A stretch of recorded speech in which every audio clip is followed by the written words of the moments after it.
Taldo, we host News on the Flip Side. Come join us every Saturday night at 7 p.m. Central for our 3-hour program. We have opinions on everything, and we're not afraid to share them. False history gets made all day, every day. The truth of the new is never on the news, but you can find it here with News on the Flip Side. Remember, don't be politically correct. Just be correct. Join us.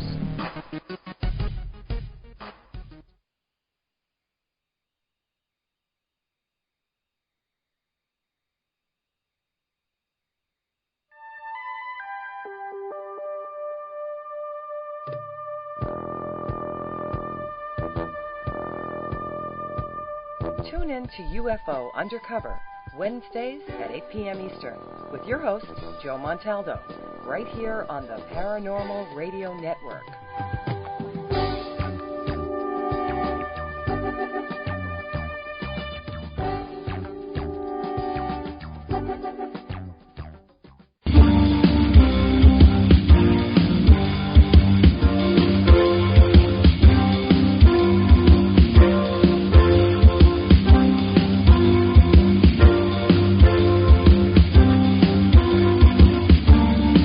Paranormal, ghosts, spirits, demons, reincarnation, past lives, the afterlife, divination, exorcisms, witchcraft, the unseen. He's psychic medium Chris George. And he's Victor the Voice Furman. We are Second Sight Radio. Join us live every Thursday night from 8 to 10 p.m. Eastern Standard Time on the UFO Paranormal Radio Network.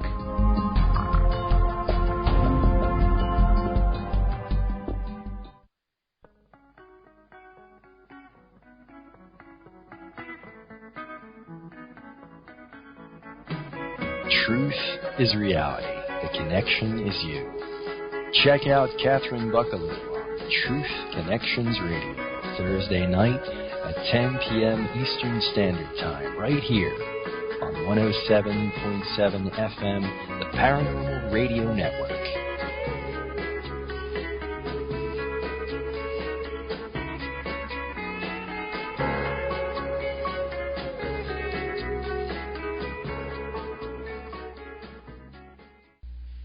Tune in to The Mind Cemetery with your hosts Chip and Nicole every Monday night at 9 p.m. Eastern. Exclusively on the UFO Paranormal Radio Network. We delve into UFOs, abductions, ghosts, aliens, conspiracies, and cryptozoology. And how could you ever forget about those creepy topics you won't hear on your local news? This is where I would insert my obligatory skeptical statement. The Mind Cemetery, where the paranoia about the paranormal comes to rest. Follow us on Twitter and subscribe to us on Facebook. Also check us out on our website, mindcemetery.com, for show updates and the critically acclaimed Mind Cemetery blog. It's not critically acclaimed, but you should check it out anyway, mindcemetery.com.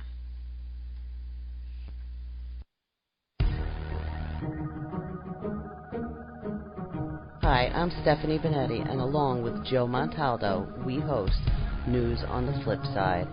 Come join us every Saturday night at 7 p.m. Central for our 3-hour program. We have opinions on everything, and we're not afraid to share them. False history gets made all day, every day. The truth of the new is never on the news, but you can find it here with News on the Flip Side. Remember, don't be politically correct. Just be correct. Join us.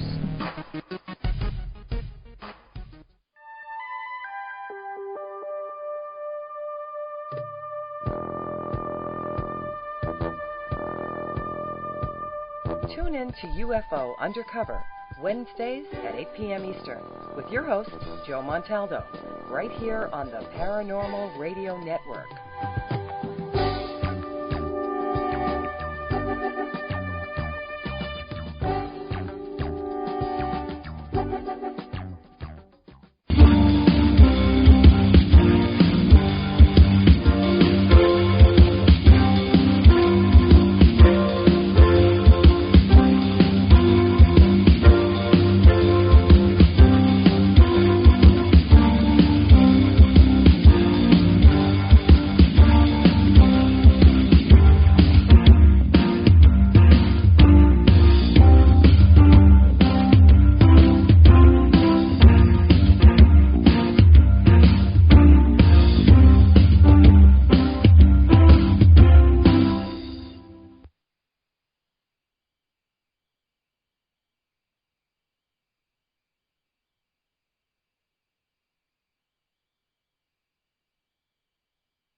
Excuse me, I'm looking for your lowest priced unlimited plan. Walmart Family Mobile is only $39.88 a month. With unlimited talk, text, and web.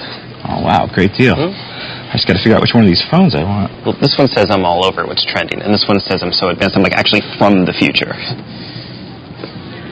And they both say, I'm Mr. Savings. Great. Glad I could help. Get Walmart Family Mobile, our lowest priced unlimited plans, and pick up the Concord smartphone on rollback today for just $49.88. Walmart.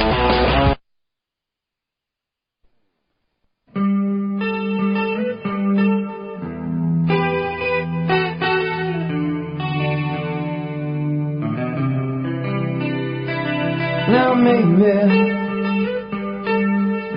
didn't mean to treat you bad, yeah, but I did anyway. Now maybe some would say your life was sad, yeah, but you lived it anyway. And so maybe your friends will stand around to watch you crumble as you fall to the ground. And then someday your friends will stand beside as you were flying. Oh, you were flying oh so high. But then someday people look at you, they're what they call their own, they watch you suffer. Yeah, they hear you calling home. And then someday we can take our time to brush the leaves aside so you can reach us. Hey, but you left me far behind. Didn't mean to treat you so bad, but I did anyway. Nonsense on me,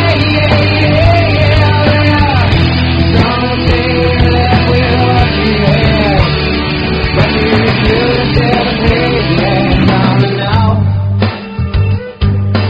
Couldn't share the pain and watch you suffer. Now maybe could have made my own mistakes, but I live for it alone. And then maybe we might share in something great. Won't you look at where we've grown? Won't you look at where we've gone? And then someday comes tomorrow holds sense of what I feel for you in my mind. As you trip the fine line, and that cold day when you lost control. Shame you left my life so soon, you should have told me. Hey, but you left me far behind. Now maybe, didn't mean to treat you so bad. Oh, but I did anyway. Now maybe, some say you left with what you had. Oh, but you couldn't share the pain.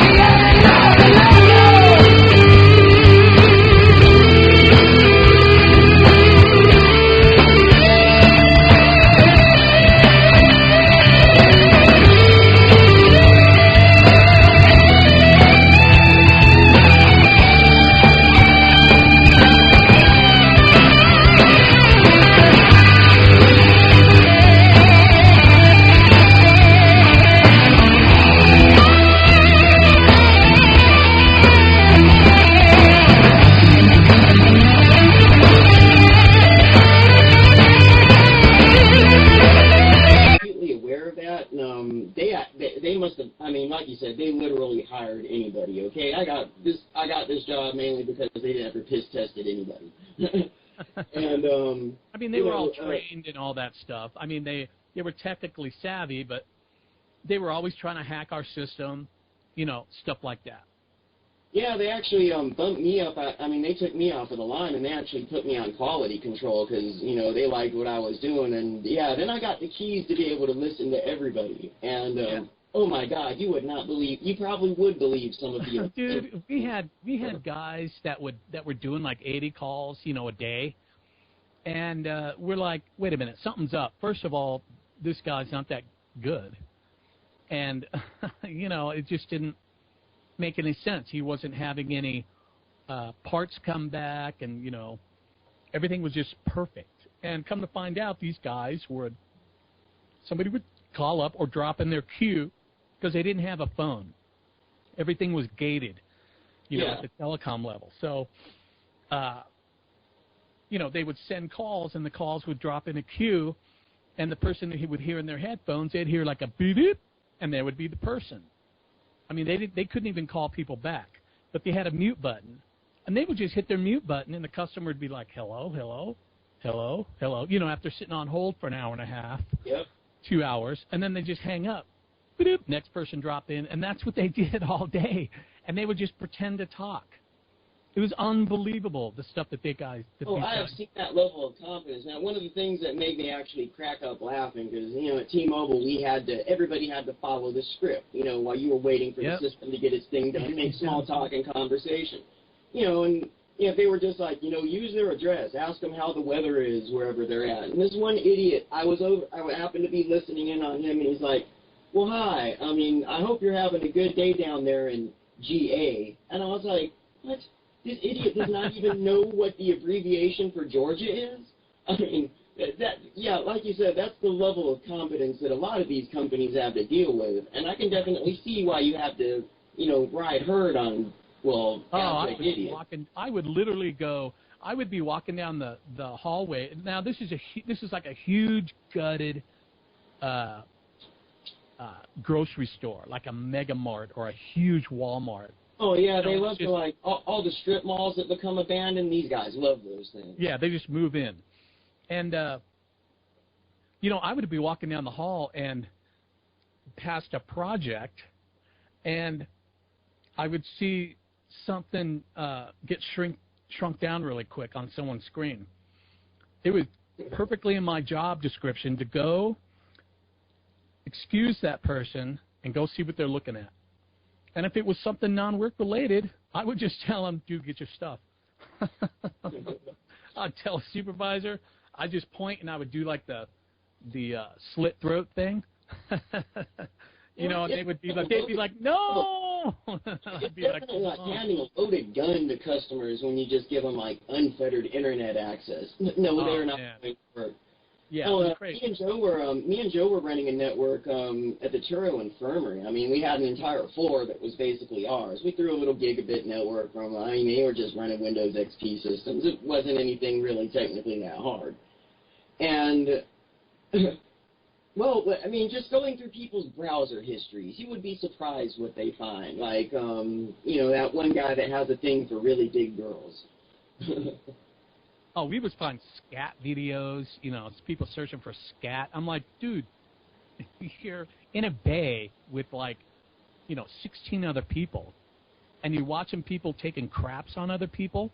Dude, what are you doing? Oh, man, could you imagine like going over Stan Romanek's computer if he worked at a day job? Oh, that was so funny. And all these people are like, oh, the NSA and CIA, and they put that stuff on Stan's computer because he's telling the truth. And like I said on our last show, Stan is nobody. He's nobody. You know what I mean? He's nobody.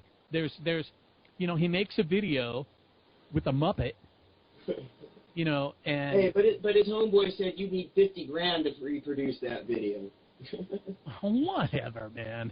Whatever. And then Stan's like, who is homeboy? Peckman? I forget which one. Yeah, right. Peckman's the one that went on Letterman with it. Anyway, he described the alien running away, and he, described the aliens from the movie The Arrival to a T.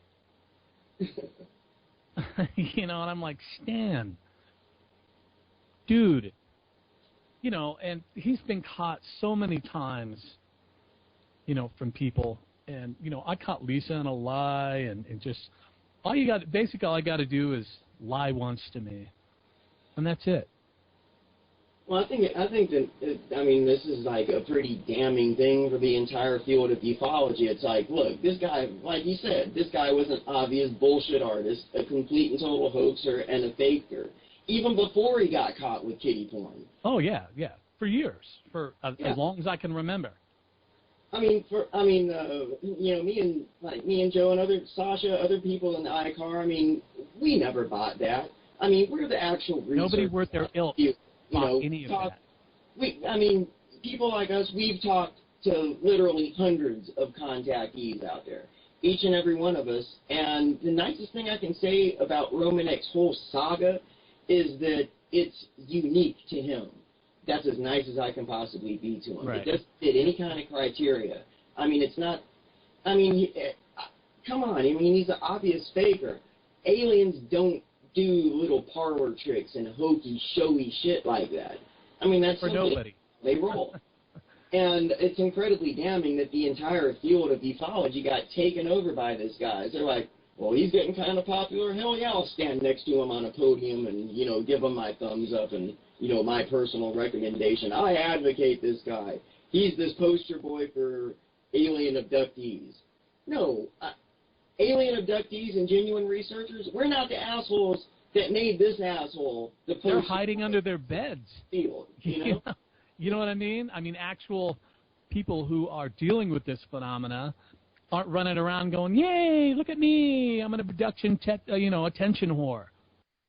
No, nobody's doing that. One genuine contactee that actually likes this guy. Not one single one. They're like, this guy's making a mockery. And like you said, I mean, this is a lifelong process that people go through. It's some real shit that they have to deal with.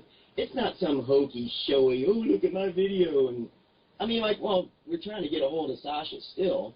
It's apparently not working. But, I mean, come on. This guy said he was an alien named Audrey and was talking to Sasha on Skype. I mean, yeah, I'm just like, yeah, there's all this things going on in the world that they could be helping with.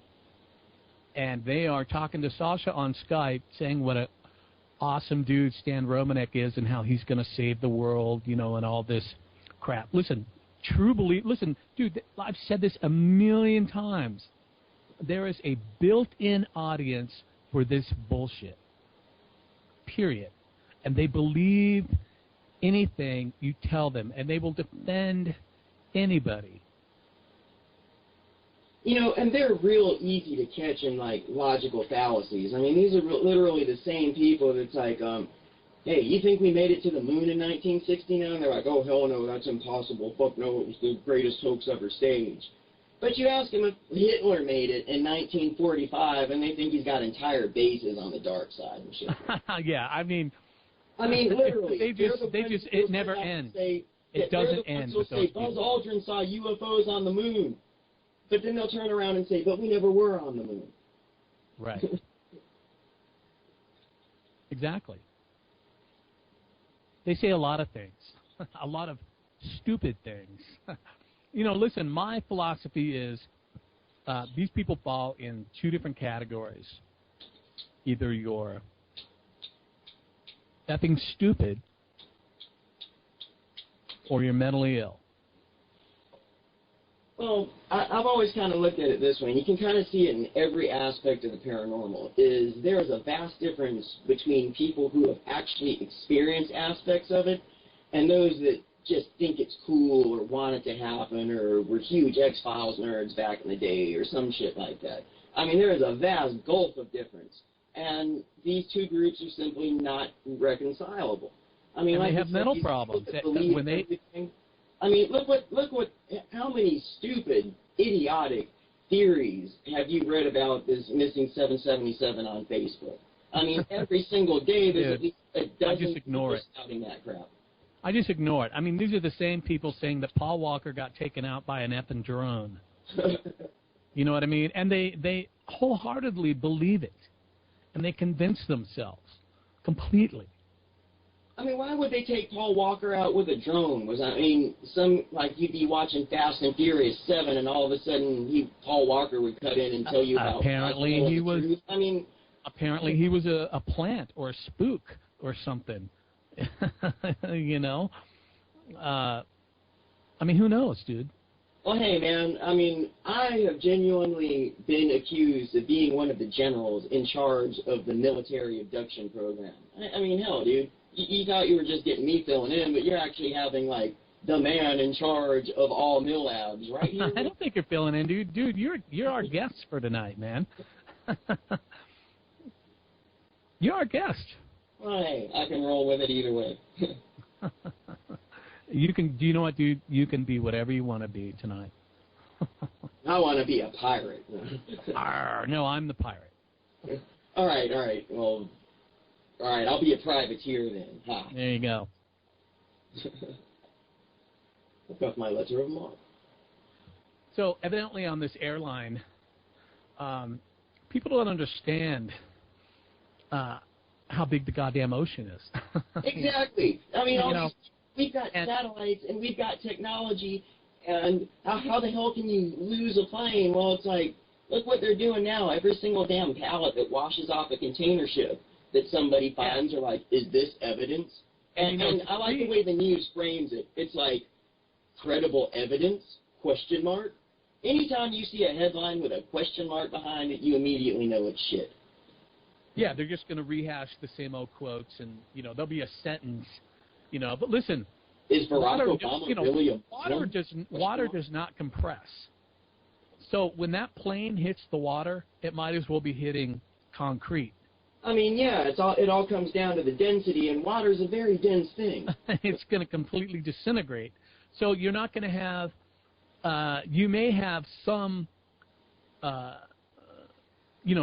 pieces like a door. There may be some parts like some sections of seating that got thrown, I don't know, a couple miles away or something like that. And that's all gonna float to the bottom. And, it's going to be spread out all over the goddamn place. It really is. And the thing is that, listen, it's pretty obvious the plane was brought down or the pilot got really confused what was going on. But, they turned the transponder off and then made, a right turn to Albuquerque. Well, I mean, the coverage. And how they, how they knew where it was at 4 hours later? There was this little device that pings for something for the weather. It's like some weather, real obscure weather data collecting device, and it pings information. I mean, it, talks to a satellite, and then it goes back down to wherever, like National Weather Service or some crap like that. Yeah, even the engines. I mean, the engines were phoning home back to the satellite, recording, performance and efficiency. Yeah. You don't just turn off the transponder. There's 50 other things talking to everything out there. It's the way things are now. It's not like... I'm kind of wondering, I do wonder exactly how they didn't find it. I mean, like, you watch the beginning of a Tom Clancy movie, I forget which one it is. It shows like, we triangulated this one low-power cell phone signal from 3 different listening stations, so we've determined its location. I mean, you think they could pull off some crazy CSI magic shit like that? Not but real life. They can't. 50 different agencies with their meat hooks in it, and all sorts of misinformation going on. Listen, it's the same thing that happens with like a Sandy Hook or the Boston Marathon. If you read the news, like right after something like that happens, there's just all sorts of information coming out, and a lot of it isn't true, even if it's reported by legitimate sites. You know what I'm saying? Like MSNBC, CNN, Fox, or whatever. They're reporting all this stuff. Well, part of the reason is the mainstream media, they read a tweet from somebody who doesn't know his ass from his elbow, and they're reporting it as headline news. Right, but see, you had all these agencies involved from all these different countries saying different things. That's why all these relatives and everything and people are so pissed off, because they can't get a straight answer from anybody. They're pretty confident where the plane crashed at. But, the ocean is this vast, and there's all sorts of stuff on the bottom of the ocean. So they're getting these satellite images of the bottom of the ocean, and it could be anything down there. Really, it could be anything that's down there. So that's why they're having problems locating this stuff. You know, they found different oil slicks in different areas of the, you know, different oceans, and they thought they were something that went down. It could have been a boat that's not getting reported, you know, from one of these third world countries, you know, that sank or something like that, or just had a leak, you know, and then there's this huge oil spill, and they're like, oh, there's the plane. You know, and that's not the plane. It's something else entirely. But see, they go and they report that, trying to get something out, trying to get information to the people, and it just makes things worse. Yeah, one of the stories that really I was like, really, when I saw it, was like, well, Digital Globe released, you know, moderately high-res images so people can get on there and look, and then, of all people, Courtney Love pops up and is like, I think I found the plane, look at this. Yeah, and it got all sorts of attention. Bitch killed Kurt. She can kiss my ass. Dude, Kurt was... Yeah, she probably did kill him. He probably... She wasn't quite as nuts back then. She was pretty nuts, you know, when he died, but just because she was a heroin girl or whatever. I mean, I've always looked at her and thought, I mean, if you look up skank in the dictionary, there's a picture of her there. Yeah, there's definitely some skank going on. But she went through a period where she had her shit together, dude. Hello? I think Joe is actually trying to get Sasha on the phone now. Yeah, he's calling her mobile. Hello? You know, listen, it's 2 o'clock in the morning now. She probably fell asleep. Oh, and sometimes Skype just does not like to work. Yeah, he's calling her mobile. You know, there was a time Courtney Love had her stuff together. She got off drugs. She got managed, you know, because she's got mental problems. She was, you know, acting in movies. She was, her band Hole was doing pretty good, and then she just went right off the frickin' deep end again. You know, and you have people like Charlie Sheen. They're viewed as totally, you know, when he's whacked out on crack and hasn't been asleep for 4 days, you know, and the ants are crawling on him, and he's watching the sparkle fall down and the glitter in front of his eyes. You know, he's a little paranoid, and, you know, becomes an Alex Jones junkie. I don't know. I think Charlie Sheen actually, like, pulled off a coup of epic proportions. I mean, the media basically tried to take this guy and be like, oh, look at what a failure Charlie's been. He's fallen a long way since Men at Work, you know. And he basically turned it around and, like, increased his brand and became, you know, back in the limelight again. You know, I'm like, congratulations, Charlie. I mean, you played these idiots. Look at Robert Downey Jr., dude. Dude, he was arrested. He was so wasted. He was in the wrong house sleeping in a kid's bed, naked, when he got arrested last. When he finally said, maybe I should go to rehab. You know, getting pulled over with tons of heroin in his car and, you know, meth and coke and, you know, you name it. He had it on him all the time. I mean, the tabloid media absolutely loved that back in the day. Yeah, but that's what they do. They're like, you know, they're vampires, and people just love this stuff because people's lives are so effed up as it is. They love to read about other people's effed up lives. I don't know. Maybe it makes them feel better, and they judge them. Have you ever gone on one of these, like Entertainment Weekly, and they'll run some story on some person, I don't know, let's say Lindsay Lohan, and some messed up thing that she did, and you read these comments, and these people, there's the people that are judging her. Oh, what a horrible person, yada yada. And then there's people that writing comments like they know her. and like they leave Brittany alone. Yeah, and you should read this stuff. It scares the crap out of me because this person is walking the streets. Oh, it does, man. I mean, like, I know Lindsay, and she wouldn't do this. They don't know Lindsay. They read some articles. You know, they're obsessed fans.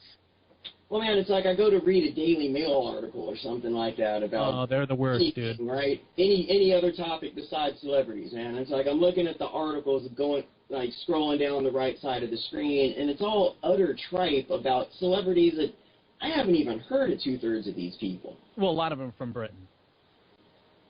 Well, a lot of them are American too, but I mean, still, I mean. And they're all D-listers, and they're like, oh, look at her shoes, and the article's like 5 pages long. And they got little abbreviations for their names, like, oh, look at ScarJo. You know, and I'm like, I just want to throw up. And like you said, dude, right? It's like, and there's like 50 articles. It's not just a couple. You can just keep scrolling and scrolling and scrolling. I was born without a vagina. I mean, that was an actual story. I went to have sex, and I didn't have a vagina, and nobody told me. I'm so angry. I mean, you have people that, like, can tell you every D-list celebrity that's broken up with their partner, fiance, or whatever over the last, like, 3-month time span, but you know, they have no idea of, like, what kind of stuff Fukushima's pissing into the ocean right now. Yeah, or what's going on with that, or nor do they care. Well, yeah, I mean, one of the things is that a lot of people are, like, blatantly unaware of, and I haven't seen the mainstream media do anything but run a little crawl about it on the bottom of the screen that is on screen for maybe 10 seconds and completely ignored while Bill O'Reilly's screaming at you or some shit like that. Was that problem in New Mexico with the WIP plant, the waste isolation, waste isolation project plant, some shit like that. But anyway, they're supposed to be storing low-level nuclear waste there. The roof of one of these old salt mines, they still don't know what happened. Oh, Seven pushed a container or one burst, and there was actually, like, they were finding plutonium and americium, like, a mile away. And, I mean, they were finding radiation in Carlsbad. And it turns out that the filtration system wasn't even working. When it happened, it's like the filtration vents were supposed to be cut off, and all the air that was being expelled was supposed to go through these 99.9% effective HEPA filters. But it turns out for entirely 3 weeks, these shutters only closed halfway. And it was just belching plutonium out into the air. Right. Which plutonium wasn't even supposed to be there. It was supposed to be like low-level crap, like that socket set you use to wrench on the reactor. See, that's supposed to be the trash, but no, there's actual high-level waste there, so it's just a lie on every single level. It's like you and me understand this, being in IT and being network people, is that you have to have a disaster recovery plan, not only on paper, but you have to test it physically. You know, that's why people do these drills when there's a plane wreck and stuff like that. Somebody dropped the ball, and you know, they didn't you know, do their due diligence. That's what happened at Chernobyl. They were actually running a safety test when that malfunctioned.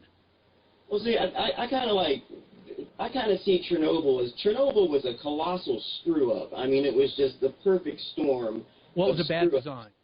Yeah, that caused that reactor to basically blow its top. But what scares me about, like, here's the thing about a lot of our plants here in America. There are a few of them that are shuttered, and basically these were plants that were only supposed to have a 20 or 30-year lifestyle, but, I mean, we're planning on extending their running times up to 80 years or so. I mean, there are literally parts that are wearing out on these things, and a disaster is like literally, I mean, it's going to happen. It's not a question of when. And there's life forms. There's life forms now growing on the rods. And there's they're finding new forms of bacteria and that can live in high radiation. I mean, Yeah, they're finding like all the trees and everything, and all the leaves and all of the things that died in the initial Chernobyl blast are not decomposing. Like if a tree dies, in 10 years, stump and everything is pretty much sawdust. 40 years later, there's no decomposition. Somebody's got to go clean up all that stuff now. They can't burn it because that's what they're afraid of. It's all dry. It's a tinderbox. If that catches on fire, all that irradiated stuff in all the leaves and the trees and everything that burns is going to go right up into the air. And the jet stream's going to carry it right over here. Yeah, just like how they found out about Chernobyl. People in Sweden were going to work at a nuclear plant, and they were setting off the alarms when they went in, that they were, like, irradiated. And they're like, what the hell's going on? And they realized that there was a nuclear accident somewhere. Do you know that they had to dig a tunnel under Chernobyl to stop the melted core from hitting that river? Because when uranium like that hits water, you have nuclear fission. And now that would have been a disaster on a global scale. 100 guys. I'm sure you've seen that picture of the big, huge, like lava-looking goop that they took a picture of from around the corner. Yeah. With the mirror. I'm sure you've seen that. Well, that was the core, and they actually had to dig a tunnel underground. Why that thing was melting through the different floors of the reactor? Because there's a river that flows right there. There was a fisherman guy fishing in there when the reactor blew up. He was one of the first guys to get killed. But if that would have hit that water, because they've had natural nuclear explosions before, millions of years ago. They found in a uranium, when they were digging down into a uranium mine, they found evidence of a nuclear explosion. And that's because water got down there, mixed with the uranium, and boom. That's just... Yeah, water and radiation is a big problem with Fukushima, too, because, what everybody doesn't realize is this thing is basically built on top of an ancient riverbed. It's in an aquifer that's just pushing all this crap directly out in the Pacific. And they literally have no idea how to fix this. We're at the point where you'd need like Optimus Prime or Superman or some shit that could go in there and literally scoop out this melted corium. This is like nuclear toxic death lava that is burning its way through the floor of this facility. Well, I don't think it's melted down like that yet. Well, it's still the latest NHK and TEPCO is saying that the corium is actually gone liquid, but it's still in it hasn't breached the pressure vessel yet. But it's damn near reacting with the coolant. They're starting to spill some nasty isotopes out of this stuff now. And as far as the effect on wildlife, there's this one group out on the West Coast. I forget their name. We're not even checking what's in the tuna and in all the wildlife that we're pulling out of the ocean right now. We're monitoring cesium levels, which aren't really high enough for anybody to worry about. But this one advocacy group said they're going out and doing their own testing, and they're finding strontium, which is worse. Strontium mimics calcium. This stuff gets in your bones and irradiates your ass forever. Yeah. And it's got a longer half-life than cesium, too.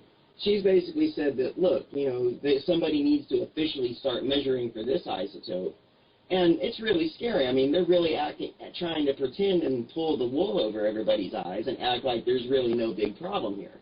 It's really not going to become apparent to everybody until one day somebody walks into the grocery store and is like, where's my chicken of the sea tuna fish? How come there's no more?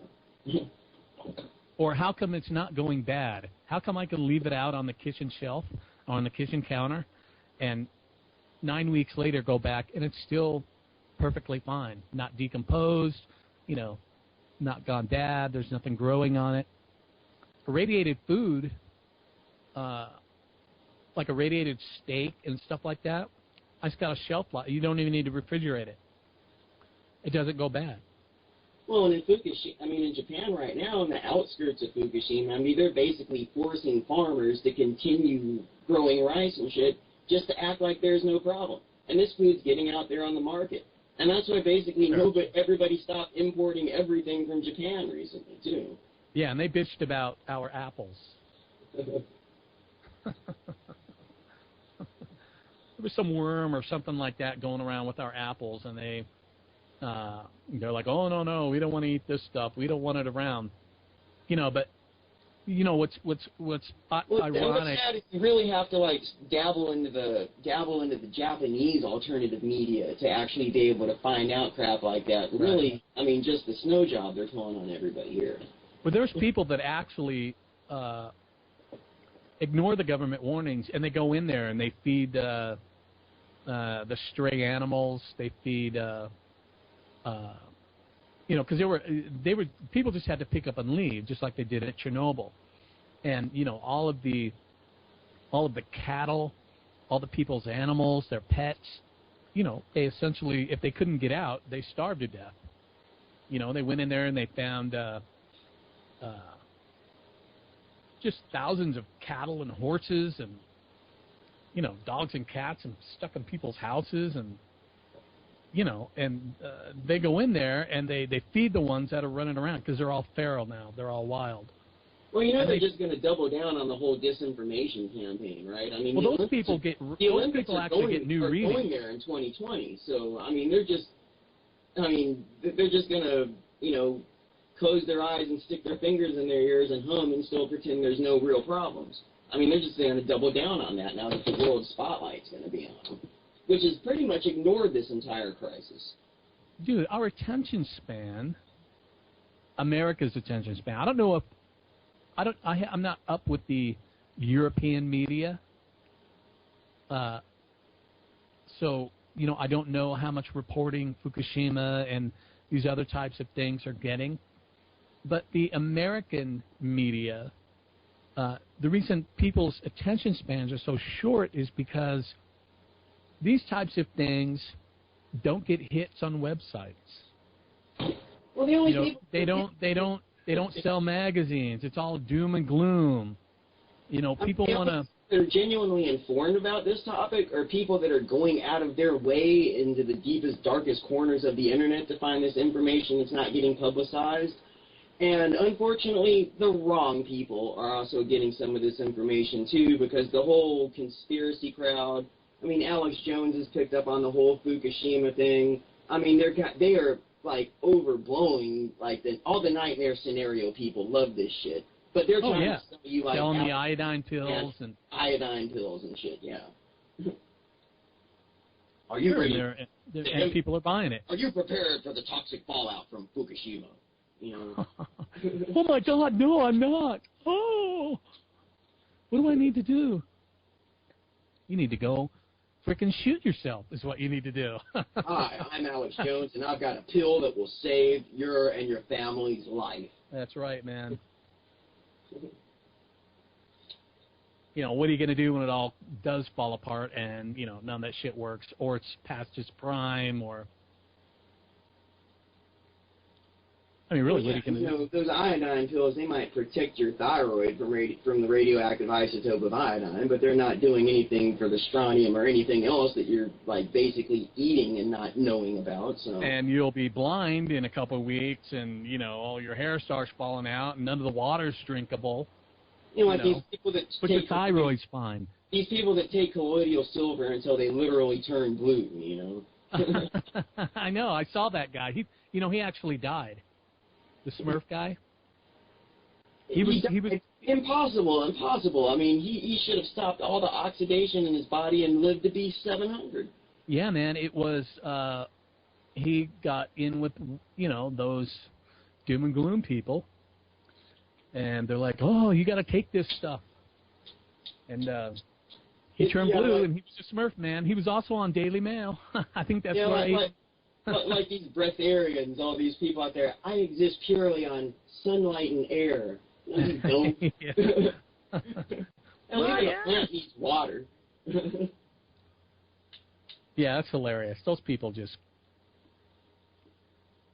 They're I mean, I just place a crystal to my head, and I'm fine. And I channel the Orgone energy through my mind.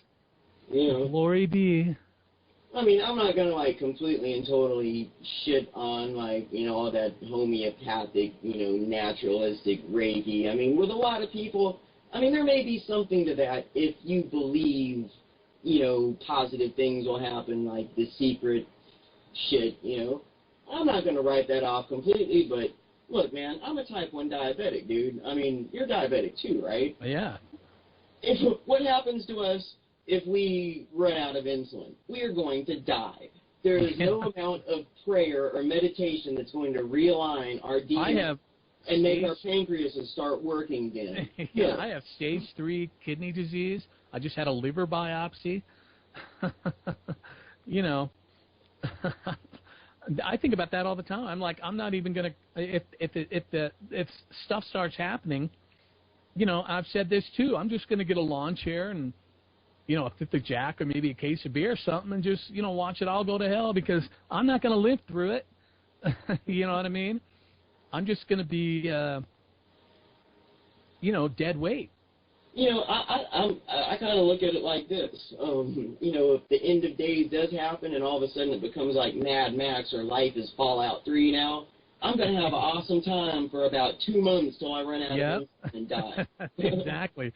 I'm going to be killing people and taking their stuff. And you know, actually, I have taken a look at that, and this is something you might be interested too, that during World War II, there were a couple of Jewish refugees named Victor and Ava Saxel. They were in Shanghai, China when World War II broke out, and of course that disrupted everything. There were a lot of diabetics that weren't getting insulin in Shanghai too. Well, Ava was a diabetic, and her husband Victor was a chemist.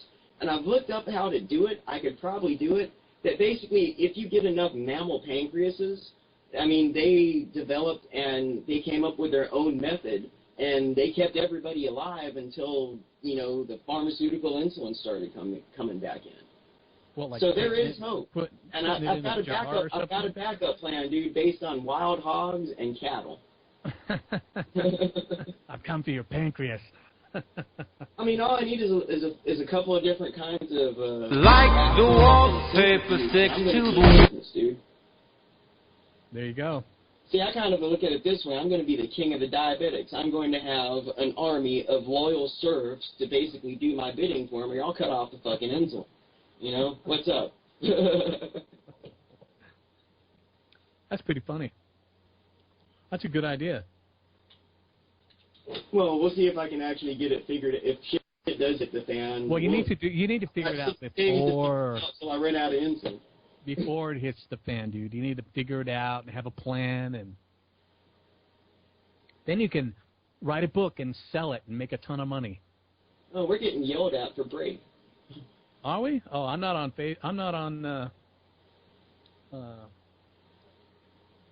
Pal Talk.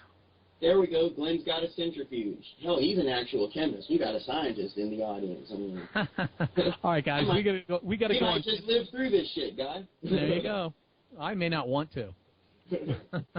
Hey, man, we gotta go on break for 10 minutes, and Jason and I'll spend the next hour pulling stuff out of our ass. And all right, guys, we'll see you in 10 minutes.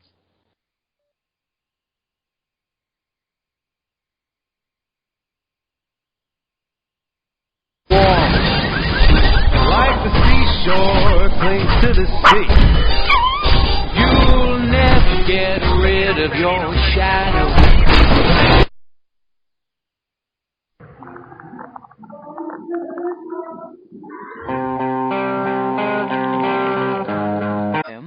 Visit paltalk.com. Go to the social issues, select other, and enter the UFO Paranormal Radio Network. The paranormal, ghosts, spirits, demons, reincarnation, past lives, the afterlife, divination, exorcisms, witchcraft, the unseen. He's psychic medium Chris George. And he's Victor the Voice Furman. We are Second Sight Radio. Join us live every Thursday night from 8 to 10 p.m. Eastern Standard Time on the UFO Paranormal Radio Network.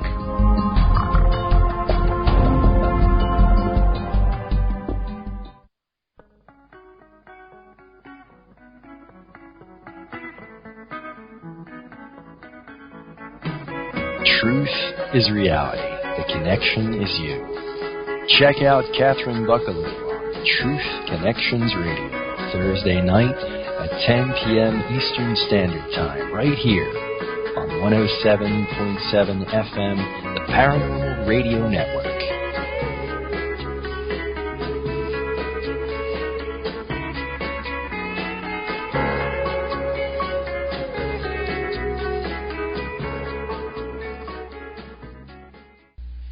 Tune in to the Mind Cemetery with your hosts Chip and Nicole every Monday night at 9 p.m. Eastern. Exclusively on the UFO Paranormal Radio Network. We delve into UFOs, abductions, ghosts, aliens, conspiracies, and cryptozoology. And how could you ever forget about those creepy topics you won't hear on your local news? This is where I would insert my obligatory skeptical statement. The Mind Cemetery, where the paranoia about the paranormal comes to rest. Follow us on Twitter and subscribe to us on Facebook. Also, check us out on our website, mindcemetery.com, for show updates and the critically acclaimed Mind Cemetery blog. It's not critically acclaimed, but you should check it out anyway, mindcemetery.com.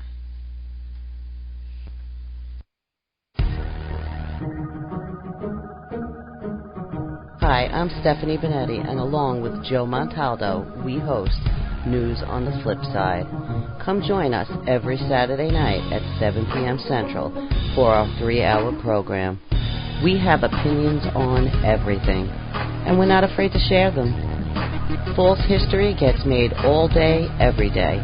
The truth of the new is never on the news, but you can find it here with News on the Flip Side. Remember, don't be politically correct. Just be correct. Join us.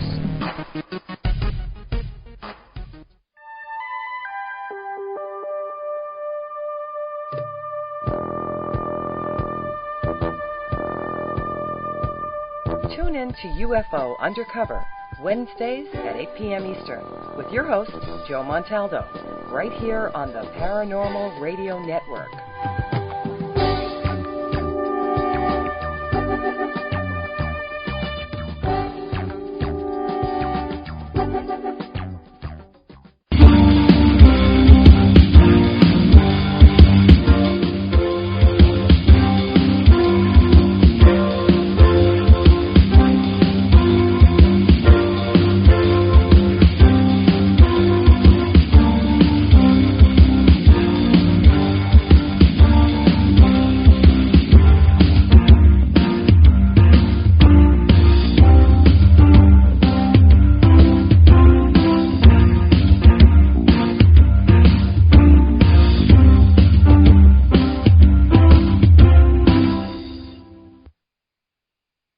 Hi, everybody. Welcome to the second hour of Citizen Sane. I'm Guy Weddle. Sasha is still somewhere out in the ether, but she's just not here. So you got to listen to my big fat mouth, and I'm joined by Jason Wilson, tonight's guest. I got a big fat mouth too. Yeah, we do. And but listen, man, I want to start out this second hour, and I want to talk about what the hell's going on with the Science Channel, because they've got a glut of new shows like this MUFON, Hangar 1, and Close Encounters, and NASA Unexplained Files. I understand this stuff, gets ratings and stuff like that. It's just disposable TV. You don't really learn anything. Exactly, man. Like, they're historical UFO shows. They're just basically going over and rehashing literally every single case that I've been hearing about since I've been involved in this field for 15 or 20 years. They suck. They all suck. There's no smoking gun evidence. It's just, listen, that's cool that they got things about interesting stories, but, like, their little alien hunters one that they got with Daryl Sims on it and shit, and they're the team's going out and trying to find. Oh, that is. I watched one episode of that, and that was when they were in Sedona, and then I watched maybe 15 minutes of another one where they were going to find an alien base in this fucking lake. Yeah, dude, I saw that shit. And I was like, let's go snorkel around in this pond and yeah, and then I'm like, that's exactly what he was doing. And I'm like, you know, I put on SpongeBob. You know, I mean, that was more stimulating than, you know, what was on TV. Listen, this Hangar 1 is an abomination. Yeah, what gets me about that other show though is it's like they act like they're serious, like what they're doing is like serious work. I mean, Daryl Sims is playing his Texas thing with his hat and all his dick swagger running around and shit like that. It's like, come on, man, y'all are a show that's you know what's gonna happen to them. In 6 or 7 episodes, they're gonna get shit canned. But dude, you know what? You know, it's the same thing with like Monster Quest and these shows. At the end of the show, what have we learned? Nothing. You know, basically one of the first shows established the bar. In Search Of, with Leonard Nimoy, set the bar for like paranormal television, and nobody has reached it since. Yeah, well, it's all fast edits. It's all, you know, editing and it's more of that. And it's the same production companies that do all this crap. Yeah, exactly, man. I mean, they all have, like, the exact same, that they leave the same shitty taste in your mouth, you know? Yeah, and Sci-Fi Channel had all this crap, people running around the dark with these stupid-ass cameras, and they're running, the cameras all moving around. Oh, did you hear that? Exactly, man. Well, a UFO was sighted. Goddamn swamp, dude. Of course you're going to hear a frickin' sound. Oh, the motion detector's going off. You know, they're in a field, you know. Maybe a mouse walked by or something, you know, and they're running. Oh, did you see anything? Oh, no. There's nothing. You know, maybe it was exactly, man. Well, a UFO sighting happened in this field 35 years ago, so we're going to wear cameras that point on our face, strap on some night vision goggles, and go dick around at 2:30 in the morning and find the truth. Not actually do anything. They're not actually doing anything but running around. I mean, that's the show. And listen... And then you see him get all freaked the hell out by something, and then it turns out to be a cow, you know. It's always a cow, you know. But listen, man, this Hangar 1 show, they had a scientist on there, Kevin Grazer, and he is a straight-up hater of all things like this show. And I was really shocked to see him on there. And... like, he won't do Ancient Aliens, and, you know, he's got red hair. He was the science advisor for, like, Battlestar Galactica, the movie Gravity. I mean, he works a lot with Hollywood on sci-fi stuff, and he does a lot of these science shows and everything. He's a very grounded individual. And this poor guy is sitting there, and these MUFON people with a straight goddamn face are saying, well, maybe... you know, it's quite possible that Iran knocked down our drone and brought it down without hurting it with a tractor beam. And they spent like 20 minutes on this. And I'm like, you're effing kidding me, right, MUFON? All the stuff and all the data that you have accumulated over, you know, however long you've been in business, you just took a big old crap on. Any respectability that you had is gone. It's gone. It really is.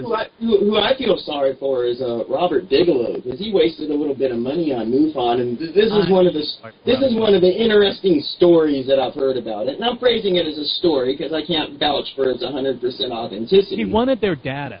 Yeah, as I was told, he wanted their data. You know, he wanted all their case files. So they bring over a few cardboard boxes filled with, like, actual paper files, and they're like, what the fuck is this shit, dude? You know?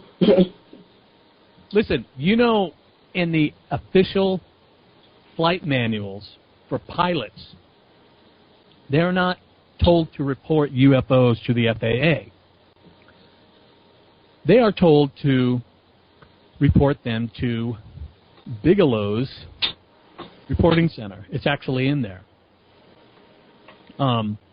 Robert Bigelow is one of the contractors that I think is involved. Now, this is just personal, it's my speculation, that is involved with getting a lot of this UFO data from the government. Because they don't know what to do with it. Well, the military. Or whoever. Well, Robert Bigelow is one of those people that, I mean, through some weird circumstance, which I'm not going to speculate on, this guy basically owns space. I mean, he's one of the only people, and I've heard that basically his deal is he owns our orbital slots. He's basically one of the only people that can put something into space if he wants to. I mean, he's heavily involved in like in aeronautics and aerospace. I mean, you'd think that a billionaire aerospace guy with a hard-on for UFOs would be the greatest thing to ever happen to this field. Well, he tried to work with it with MUFON, and unfortunately it'll probably never happen again because he'll never get that nasty taste out of his mouth. Yeah, and the reason, dude, when I first started doing Mavis with Jeff, there was a guy that he had a pretty big UFO reporting database, and he was going to come on our show like at the end of the hour or whatever, at the end of the show, and do his little UFO reporting shtick, report on the new cases and, updates on stuff and stuff like that. It never happened, but the reason it never happened is that Bigelow called him up and threw a bunch of money at him and bought all of his data, all of his files. And he's been going around and doing that stuff forever. And I think the reason that he went and tried to do whatever he did in MUFON was to get access to all their data. Unfettered access to everything. And they probably gave it to him. Whoever was running MUFON, and he didn't want to be involved in MUFON because MUFON is just a big, right now, I don't know what sort of credibility it has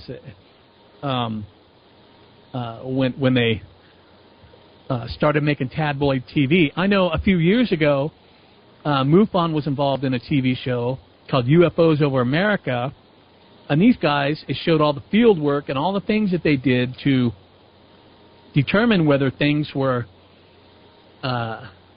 real or hoaxed or whatever, or they would find natural explanations for things. And this is the show that had Jaime Maussan on there, and MUFON busted this kid in Mexico for making all these fraudulent pictures, and Jaime's like, well, in my gut, I believe him. And, they had MUFON had photo people look at these pictures, and they're clearly copied and pasted, and, they're completely manipulated. And Jaime is like, well, I want to have my own guy look at it. And his own guy says, well, I don't think these were manipulated. The aliens will change metadata and stuff like that on pictures. They will actually go in and do stuff. They will go in and manipulate the image. I mean, if they can travel thousands of light years through space and time to fuck with us, I mean, they can certainly deal with some exit data on a photo, those right? Crafty aliens, and they've changed all the data, all the reporting data that an operating system does on a file, And, that's the type of stuff they were dealing with.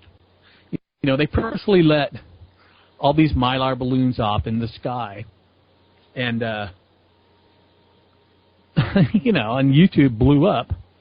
Oh, my God, it's a shape-shifting UFO. And there was just hundreds and hundreds and hundreds of comments. And not one person was like, those are balloons. And the guy who let them go is laughing his ass off. And it's just a perfect example of how people are. They believe, I don't believe anything I see in a picture or a video. I don't believe anything I see anymore. Zero. Unfortunately, I'm to the point where I just throw it all out because, the Belgian Triangle or whatever from Belgium, that supposedly knocked out of the park 100%. It even fooled Jacques Vallée. The guy finally came out and said, "Hey, it's a fake. Here's how I did it." You know what I mean? So, and it was credible. I mean, these guys were, they were using science, and they were bringing in scientific experts on different types of, things, whether they be electricians or. Yeah, but you know the truth of it all. These people know nothing compared to all these Facebook experts. Oh my God, all of the shit that runs across my news feed. I have gotten rid fake-looking videos. I got rid of all of them. I don't even want to see it. They amuse me too much to get rid of them. I mean, I genuinely, hell, it makes me feel smart sometimes to look at some of the crap that people fall for. Yeah, dude, it's like I would wake up in the morning and I would drink a cup of coffee, and by the time I'm drinking the coffee, I'm so damn depressed. I'm just depressed, and my hatred of my species just is validated. I don't hate my species, but you know what I mean. Stupidity of my species is just validated every single damn day, and I got tired of it. Well, I mean, it's hard not to, man. I mean, you see these people, fall for, and just utterly believe, and they let bullshit become the guiding factor of their entire lives. I mean, there really are a lot of parallels between, it's like they all become their own type of religious fundamentalists. It's all fundamentalism, all of it. And it's the same mental illness that has people, like I was talking to you during the break. I've got a couple friends out of religion and to start thinking on their own and finding their own path, and they immediately run to someone like David Wilcox or some of these other love and light people, and they're all of a sudden, the next coming of Jeebus or something, you know what I mean? And I'm just like, no, put that down. His forehead, will take out your eye. It'll put an eye out, man. And I know these people. It's like you talk to somebody, sort of get to know them. They seem reasonably intelligent, and then all of a sudden they start posting crap like that. I forget their names, but it's this couple that is supposedly channeling Abraham through them to help all pathetic people through their lives and everything. Alpha. That could be them. I forget them. It's like these same people that watch The Secret and think that they got the keys to the universe in their pocket. Yeah. And they know something that you don't. That's what I tell people. Exactly, dude. They don't know anything. It's like they're the only ones that are enlightened. That they're so much smarter and above all these other people that are falling for all this other bullshit.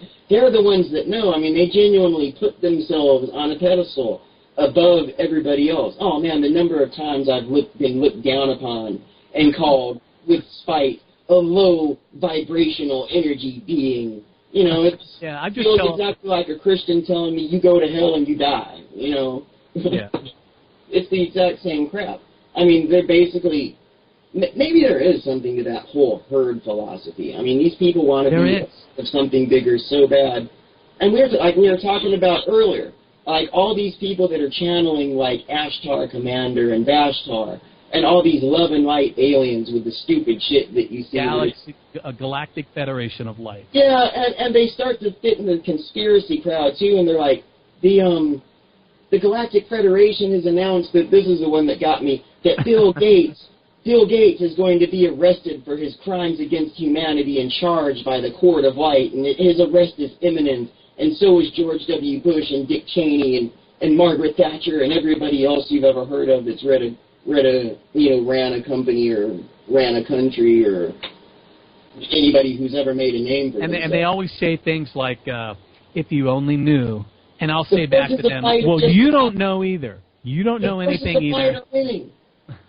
Hey, you know the first time I heard the Illuminati in a conspiracy framework was when I was listening to one of these texts at MCI. He would only do like 4 calls a day because every single person he talked to, he would start this conspiracy crap talking about the Illuminati, and and the people are like, wait, really? What about my hard drive? He's just going on and on and on and on. Because these people know nothing about history, what the Illuminati really is or was. It was it was got to spin on the Illuminati and the NWO. Now the ones that scare me are like the Christian fundamentalist ones. It's like, why all these bad people are like running the world and doing all these bad things? Because it's Satan. And then there are idiots that are like, no, it's not Satan, it's the aliens. And then they're like, no, it's not Satan, it's Russia. They're usually dominionists, meaning that, they believe that we can destroy the world all we want, we can kill all the animals and spill all the oil we want. God's just going to hand us over a new planet when it's... Yeah, God gave us this planet to rape. It's our right. And they believe that wholeheartedly, and these people are politicians. And well, man, what trips me out is when they start getting into the science, too. I mean, like, the whole abiotic oil thing. God loves us. Oil just God loves us so much, oil just, regenerates out of... And we can't use wind as a power source because it's a finite... It's finite. I mean, we're going to run out of wind. I mean, they said that in a congressional committee. Well, that segues into one of the things I wanted to talk about too, is Cosmos, because man, the original Cosmos of Carl Sagan. When I was in Malcolm in the middle school after kindergarten, dude. When I was in kindergarten, I already knew how to read and count to 20 and all that good crap. Right. So one day they sent a couple of Navy psychologists. Well, they were in dress uniforms too. They gave me an IQ test. Said my IQ was 149. So they took me and they took all the kids from the Long Beach and LA Unified School Districts, and they put us in this special Malcolm in the Middle super nerd class. And then one day in the 2nd grade, I still remember it, they wheel in this TV, and it wasn't just any TV. Remember, this was like 83, 84, or some crap like that, right? This was actually a Sony Trinitron TV, dude, like a big 27-incher, with a Laserdisc player on the card under it. They wheeled it in, and I watched Carl Sagan's Cosmos on a Sony on Laserdisc, and it absolutely blew my mind. I mean, my little mind had its first little epiphany. I mean, I actually had this feeling where I felt infinitesimally tiny, small against the great vastness of the universe. Yeah, but it didn't. It was humbling, but it wasn't belittling. It didn't make us. It wasn't meant to make us feel. I'd say it was insignificant. Yeah, I watched it when it first ran. I was just first starting high school in, because I'm like 48 in 1980, and that's about the time it aired. And I would watch Monty Python, and then I watched Cosmos, and then when Netflix. Yeah, if you stayed up long enough, way back in the day on PBS, you could catch that British stuff like Monty Python, Benny Hill. Benny Hill. Great, oh man, I miss staying up till like midnight to watch Benny Hill. Yeah, and you could watch on USA Network. You could watch like Night Flight, which was just this whole 6-hour block of just crazy crap. They'd have stuff from Japan and fighting giant robots, and then the next hour they'd have a Ramones concert. And the next hour there'd be some other crazy crap. Oh man, and just the sign-offs all the channels used to do, like 2 in the morning, 3 in the morning or so, they'd like play that patriotic, like they'd show like 15 and then some Eagles and crap, and then some God Bless America. We're off. And then snow. Test pattern, test pattern or snow. Yeah, I saw the first episode of the first Cosmos, of the new Cosmos. It wasn't that bad. I think Neil deGrasse Tyson is actually, he's like the spiritual successor to Carl Sagan. Yeah. One critical thing I will say about it is maybe it's just the old school nostalgia of seeing it when I was a kid, but it seemed like Carl got more information across to you. Well, one of the reasons for that is Carl Sagan had an hour to do his on PBS, and the new Cosmos is cut down to 43 minutes for commercials. And I mean, of course, of it looks better with the CGI and everything, but I mean, just like some of the run-up to it. I actually think they put too much stuff in it. Because if you rewatch the first Cosmos, there was a lot of philosophy coming out of Carl. You know what I mean? And a lot of just the way he would go for 10 minutes just talking about a subject, you know, and the wonders of it. You know what I mean? And then he would get like what he said, like entirely on key, because when he did kind of wax philosophical, and I just rewatched Cosmos, the original one, not too long ago. I mean, when he talks about the Ionians and basically the way, you know, the man has basically crushed science and people that would rather believe in superstitions than actual verifiable evidence. I mean, it's easier. Well, I have absolutely no problem with the philosophy that he was putting out there. Yeah, because, listen, people believe in Stan Romanek and stuff like that because it's easy. And, you know, David Wilcox and these ass clowns and Sean David Morton. You know, it's why I don't watch Ancient Aliens anymore. It's just, I watched the last one because Brent Oldham he's a friend of the show. He's been on like 3 times. He was on there. It was nice seeing his face on there. But then, of course, they switched to David Wilcox, and I got to watch him ramble on. You know, he's, you know, him and David, my God, David Childress.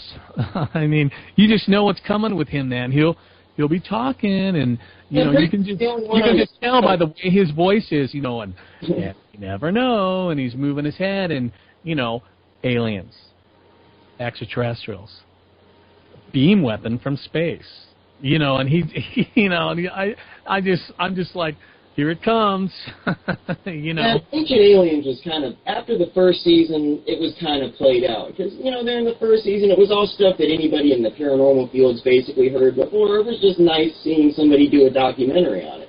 Then it got bad, dude. I mean... Especially the dinosaur one. Giorgio Tsoukalos is the most credible person on there right now. He's barely even on the show anymore. Yeah, I know, man. We've had him on the network a couple of times, and... You know, he's actually humble. He's not full of himself. Right. I mean, one of the first things he always says is he's like, look, I'm an ancient alien theorist. He's like, what that means is I'm a guy who looks at this stuff, and I come up with ideas and theories about it, and I just put them out there. Right. But, I mean, then they've started bringing on these people that think that they're on some kind of holy quest to bring the truth with, you know, their complete and utter shit, which you really do have to take a step out, a huge leap of faith to even have any credibility in, and the show's just, man, after season 1 it was starting to get old. Halfway through season 2 they basically lost it, and now it's like they're just bringing on any asshole they can find now. Yeah, they jumped the unicorn like a long time ago. Now, one from last season I did like was the one they did on pyramids. They've done a couple cool things like on ley lines and, you know, stuff like that, and you know, when they talk about engineering things and, you know, there's actual tool marks on stuff, you know, and just the symmetrical things that they were able to do by hand, you know, that nobody can really duplicate today. You know, they're just little nuggets, just little nuggets of things.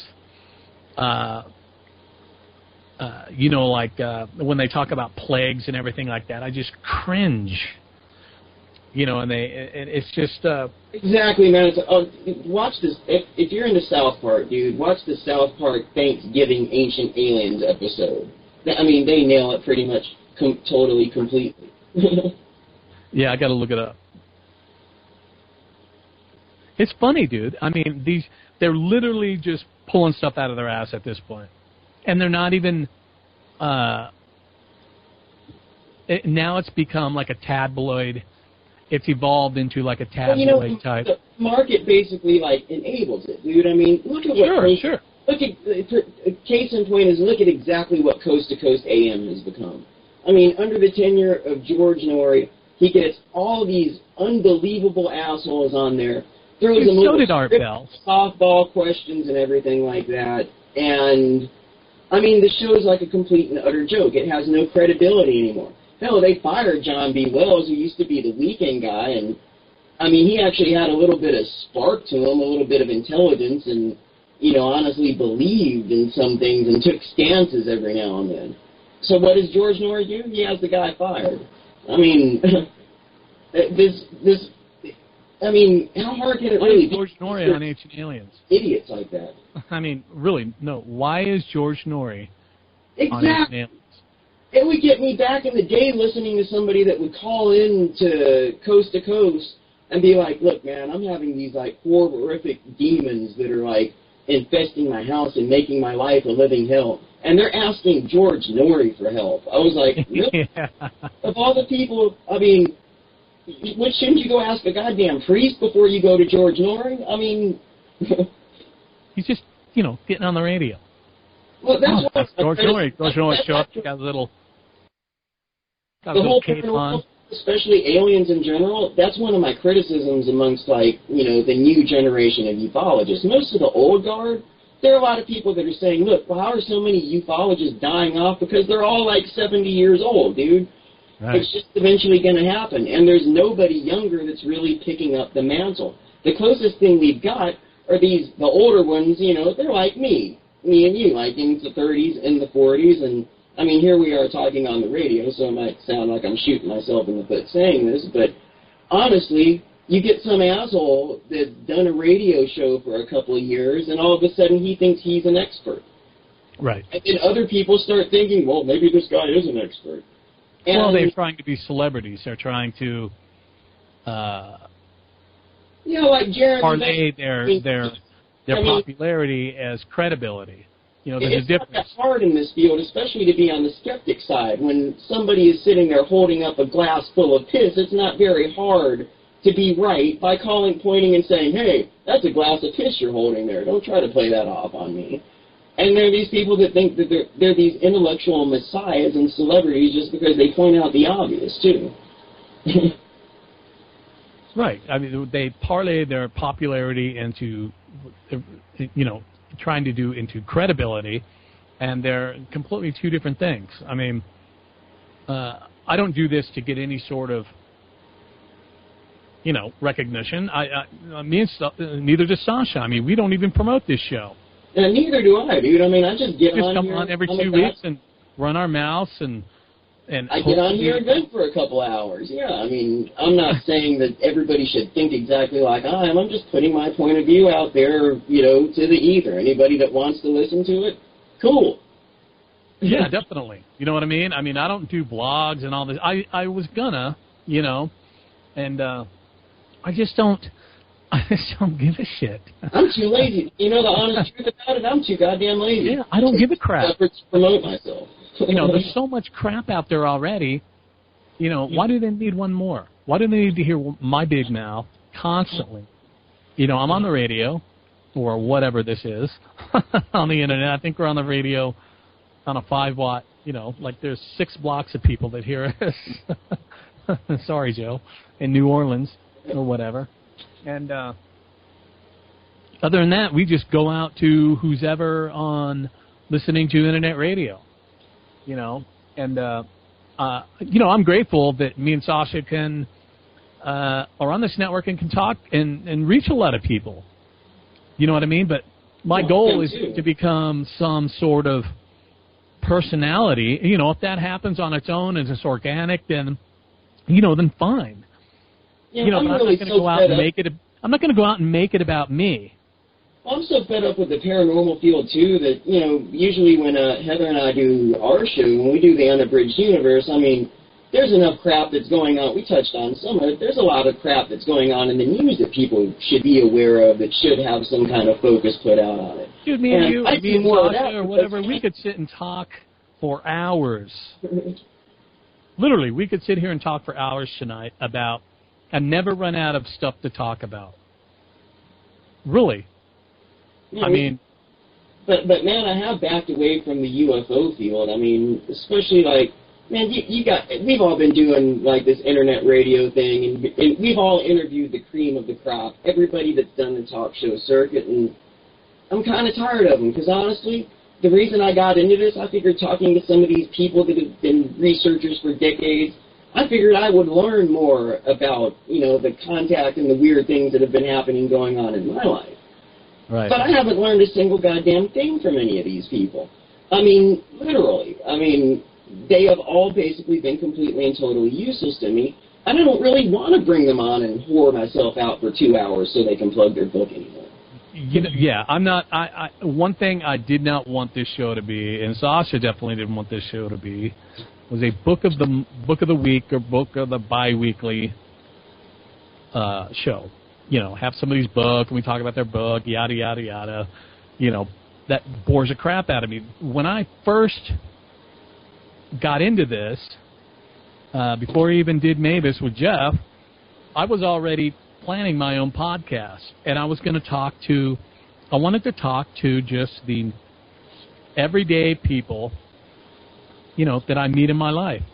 You know, I meet a lot of people, and when the conversation gets to, you know, what do I do, you know, and that sort of thing, and it gets brought up, people are very forthcoming, and people love to talk about their experiences, but they know with me that I'm not going to ridicule them. And those are the type of people that I was going to talk to. Of course, that didn't happen. And I tried with Dog-Faced Gods to do a little bit of that, but, you know, that clearly didn't work out. You know, my philosophy to doing a show, because, you know, back in the...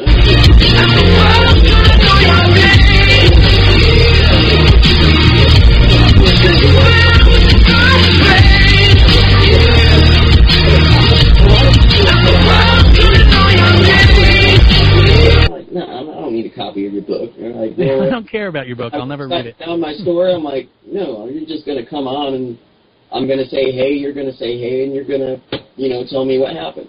There are a lot of people that just have, like, a problem without, like, they want a script. I mean, they want a script.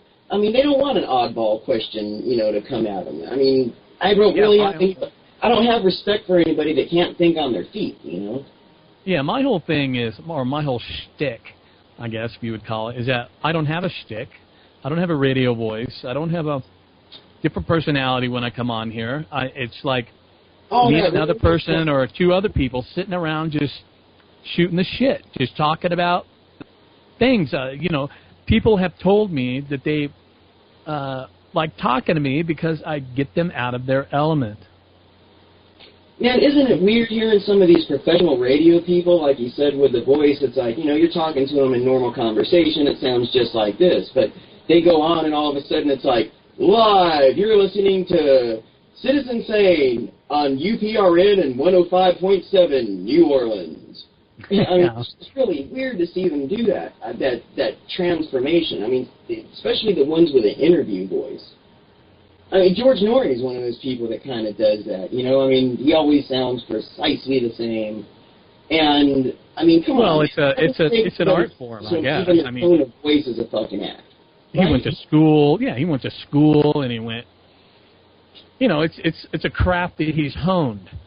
You know, and I don't dislike George Norrie. I just think, as a radio host, he should stick to being a radio host, and he's popular. He really has no business trying to give scientific theory and stuff like that. He really just I don't think is he an experiencer?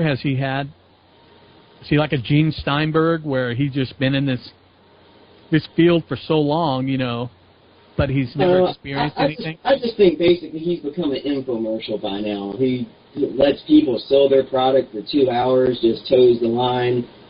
I mean, hey, dude, he's certainly Art Bell. I mean, Art Bell would always reach a certain point and be like, come on, man, really? Yeah, but you know what? Art Bell's just as guilty. Art Bell, there's some strange romanticism about the 90s and Art Bell and the X-Files and, you know, the remote viewing and the Chaos Bop and, you know, all that stuff that went down, all the Richard Hoagland stuff, the 19.5. There's some weird romanticism that goes on with that, and it's all a bunch of crap.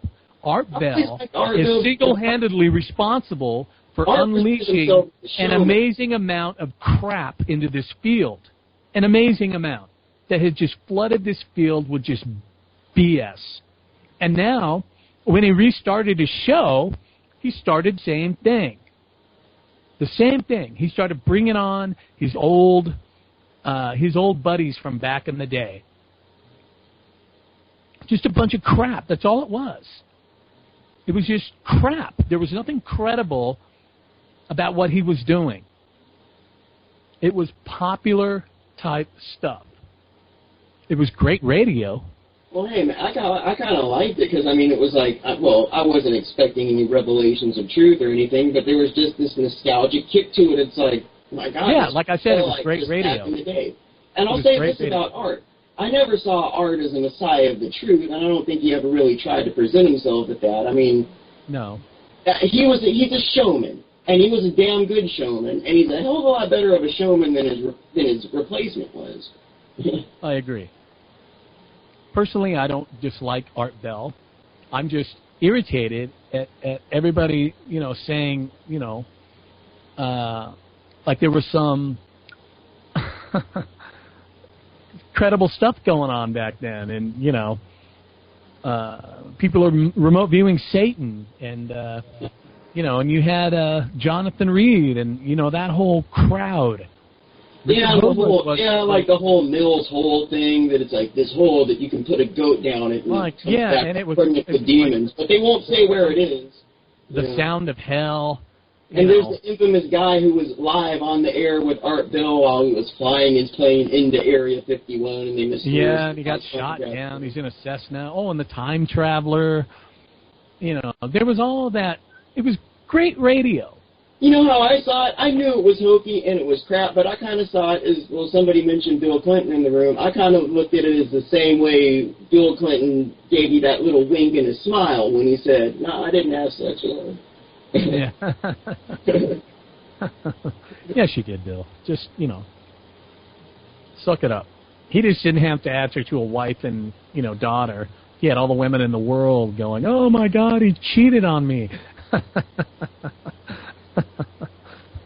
I don't know, I've always been a little bit critical about that, and, you know, Hillary Clinton's supposed to be the exemplification of a strong woman, but she just kind of shut the hell up while that was going on, didn't she? Yeah, they kind of had to. Well, there's, I've seen interviews with Bill where he talks about that and what happened afterwards and what happened with them, and they didn't talk to him for months. They literally just shut them out of their lives because he humiliated them. You know what I mean? And, you know, I don't want to get into politics, dude. I don't want to talk politics. My head will explode. Yeah, man, it'll definitely explode if Joe hops in. Yeah. I will go to New Orleans and shoot Joe in the face. Yeah, there's enough wrong with everything else that I don't think we really need to go on with politics. Yeah. Now, you know, actually, one of the stories that I read, this was kind of ridiculous. That, man, look, dude, I've been to college, and I've seen how they treat, like, the football team and the athletes. Okay, and UT Austin, I was in Jester East, and I could only look at all the lavish luxuries in Jester West that all the jocks and football players and anybody on an athletic scholarship was. They wouldn't even let us eat in their cafeterias because their stuff was better than the crap that we got, right? Right. This article came out that, I forget which college it was, but it was Northwestern. It exposed one of these, like, gimme little classes that they gave to the people that this class never met. All you had to do was show up at the end of it and submit a final paper, and it showed somebody's final, and it was one paragraph that said, Rosa Parks got on a bus, she wouldn't give up her seat, and that's why black people have rights now. That was basically that one paragraph, and that student got an A- for that entire class. No, and that's been showing up and submitting one paragraph. I mean, come on, dude. I mean, really? Yeah, for the jocks and stuff like that. See, and now they're trying to make the teacher the scapegoat about it. And this guy was basically said, look, I was basically told to do this class and run it like this, so don't put this shit on me, bro. Sure. And that's basically what he said. They'll throw him under the bus. I mean, it's like that in any corporation. I've been, when I worked for GlaxoSmithKline, I was told to do certain things by my boss. And with this meeting with the GlaxoSmithKline person, and not answer her questions and defer her questions to him. Well, I did that, and she was so mad that she marched into him and said, he's got to go. You know, a week later, I was on administrative leave, you know, and I was gone. You know, and it was just through no fault of my own. It was from this scumbag boss that I had. You know? And that's just what happens. They'll throw you right to the wolves, man. Well, I know we're not supposed to bring up politics, but you're kind of seeing that happen to Chris Christie's little insider circle now that Bridgegate has come up. I mean, he's basically throwing his people to the wolves. Yeah, and that chick that he fired, the aide, is saying, give me immunity, and I'll give you all the emails. I'll give you everything. And Chris Christie will be effed. I mean, he's screwed. He'll be screwed. I don't think he ever really had a chance in the first place, because, I mean... No. In blue states, he might play as a moderate Republican that you could vote for, but Jesus Christ, they'd lynch his ass down here in the South, man. Well, what they'll do is, you know, he'll be one of the nominees or whatever, and what'll happen is they'll bring all that stuff up with Sandy, the Hurricane Sandy, and how he was buddies with Obama, and you know, and all that stuff, and they'll throw that in his face, you know, for taking care of his constituents, which is what he did. That's what he did. You know, he put aside, and I respected the dude for that. He put aside all his BS, you know, with the election and, you know, and all that. Well, what it really hit Christie, though, because, I mean, I know some people from Jersey, and, I mean, yeah, they took care of New York City where all the cameras were and everything, but there are still parts of New Jersey that haven't received jack. I mean, well, it's all rural. It's all. No, he's the New Jersey governor. You know, so the money that he got was for, you know, New Jersey. And have you ever been to Jersey? I lived in Philadelphia for. Yeah, didn't he take some of that relief money and blow like $2 million of it or some ridiculous figure on some ad campaign that basically? Yeah, he's under investigation for taking some of that money. But you know, that could have fixed That could have fixed 2 blocks of houses. You know. Sure. You know, but he's got all the bids out there, and you know, listen. All that stuff, it's like fixing the economy after this massive recession, fixing up after a hurricane or a massive tornado.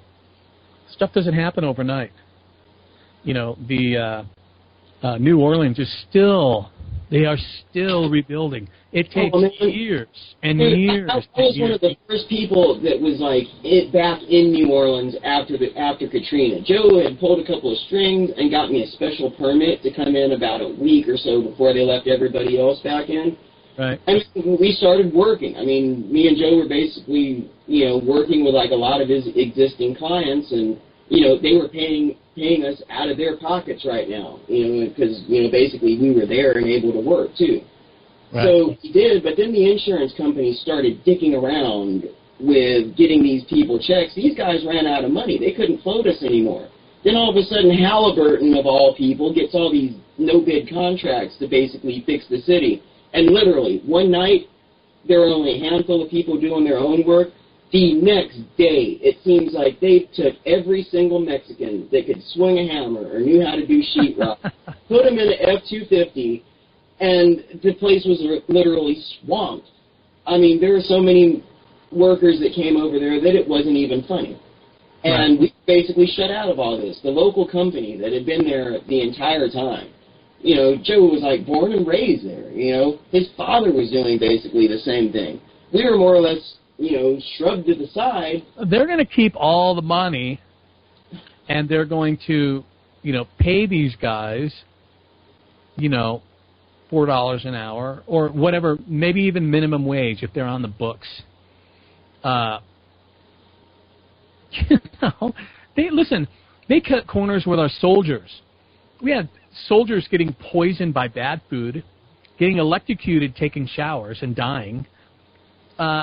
There are tons of cases like that where, you know, Halliburton really dropped the ball. You know, those plastic water bottles?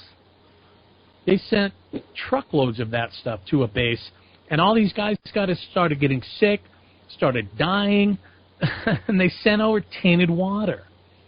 You know, it was probably sitting in the heat for 4 years or something like that in some warehouse that they had. You know, and they didn't bother to test any of it. They just got it on a forklift, put it on a plane, and sent it out there. You know, that plastic, if you have a hot water bottle and it gets warm in your car, that plastic starts going into that water. There's all sorts of chemicals in that plastic. With the things that plastic are made of, you're basically taking a sip of estrogen water when you're doing it. Yeah, you know, it's not good. Do that a couple of times, you grow a pair of tits. Yeah, man. It's not good for you. It's bad. And they didn't care. They didn't even test it. You know? And that's just, you know, it's just the way it is. It's money talks. Well, man, I've got a true story about Halliburton, man, because before All right, man, we got 5 minutes. Go ahead. All right. I was working for a sign company. I installed those little idiotic LED signs that are basically eyesores that you see all over the place right now. I installed you? Yeah, that was me. I'm responsible for a lot of them in, like, the South Texas area especially. But, all right, man, I was putting one in for the Halliburton facility off of Jones Road. And, all right, so I pull in. This is like a little one-liner parking sign. It was basically a sign that it was like it would direct you to which parking lot to go to. When if one parking lot got full, they switched the sign over. It said, hey, everybody go to the right. You know, a simple little thing. I don't think the thing even cost more than like $2 or $3 grand, right? So I go to set this thing up, and they were running on wireless. You know, 802.11b, give me enough amplifiers, and I can give you a quarter mile or line of sight, right. You know, whatever you wanted. Man, first off, Halliburton was so uber paranoid about this thing that they set up their own dedicated network to run this thing. Dude, and you'll recognize this. This was like 2002 or so. Man, they threw a dual-core Xeon. Oh, yeah, it's hilarious.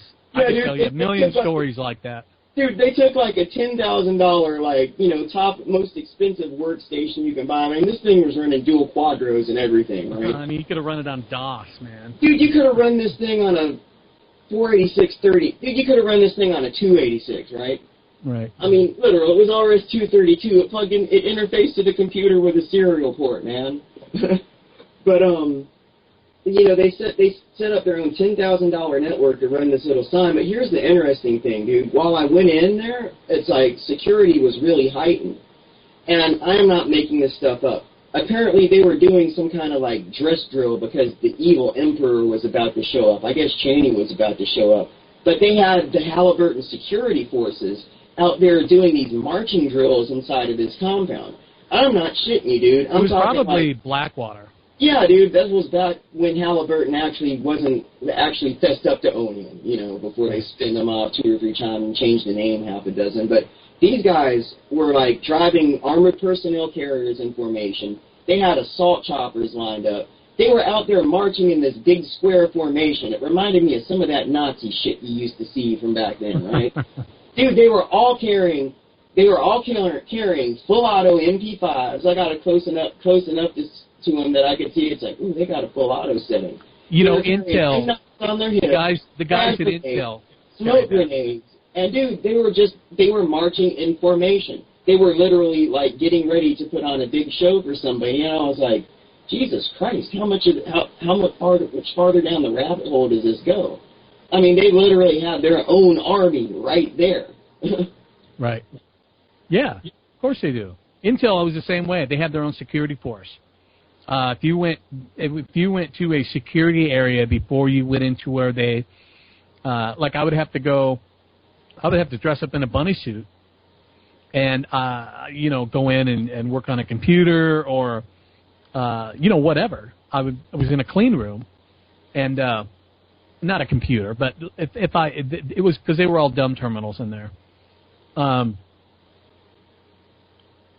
had to go through the vacuums, and I didn't go through the showers because I wasn't actually in the deep fabrication area where they made the actual silicon and all that. But I was in a pretty much a clean room area where you could not wear perfume, you couldn't wear deodorant because, all that stuff comes off your body and goes in the air. You couldn't have any of that. And dude, the security guards at those places. I don't need one of your pubes ending up in my CPU.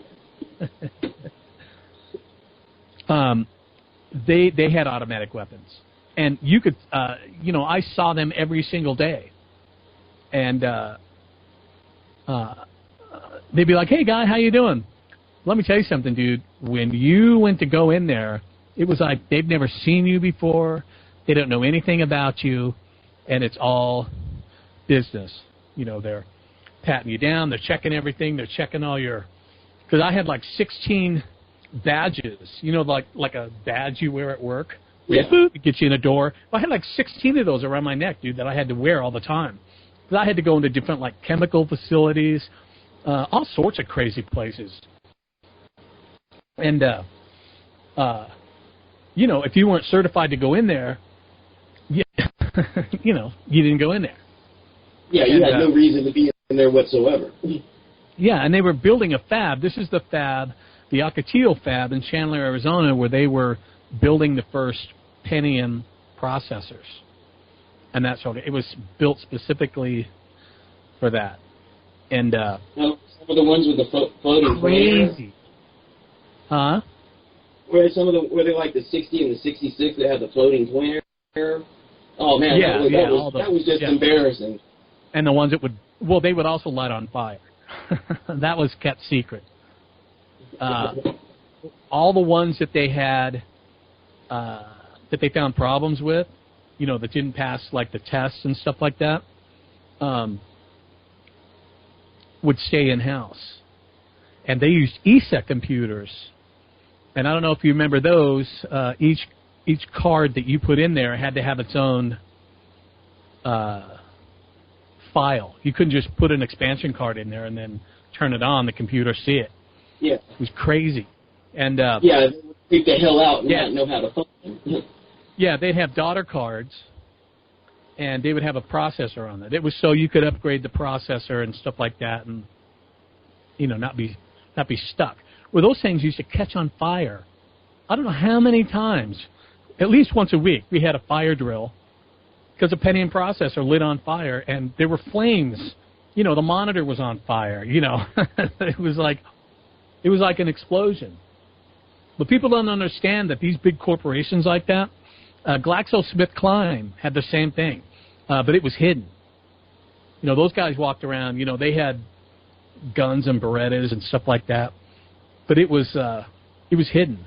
You have trade secrets. They have all that stuff worth billions of dollars, man. Oh yeah, dude. Man, that's exactly why Halliburton was so paranoid about this one little sign, dude, because they would spare no expense in fighting industrial espionage. Yeah, listen, dude, I did and configured sign servers for my last job, and these signs would display auditing information, because they would, they would audit orders, and they had a whole thing where they would take a day's orders and just run them through an auditor, and they would beep, beep, beep, beep, and then the sign would display, what they're getting and their bonus, and it was just a bunch of crazy crap.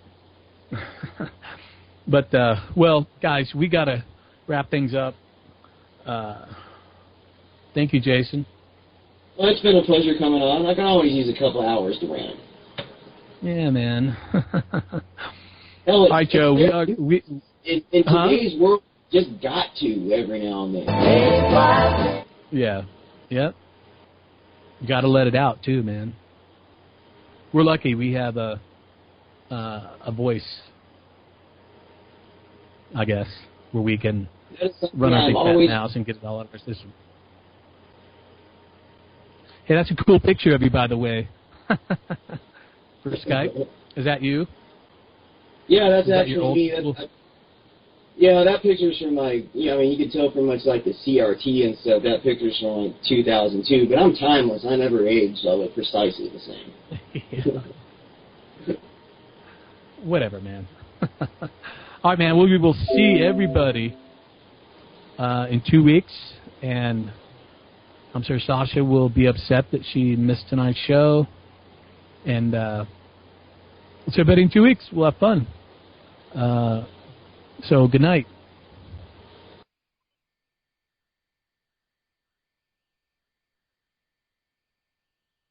Good for nothing, lazy.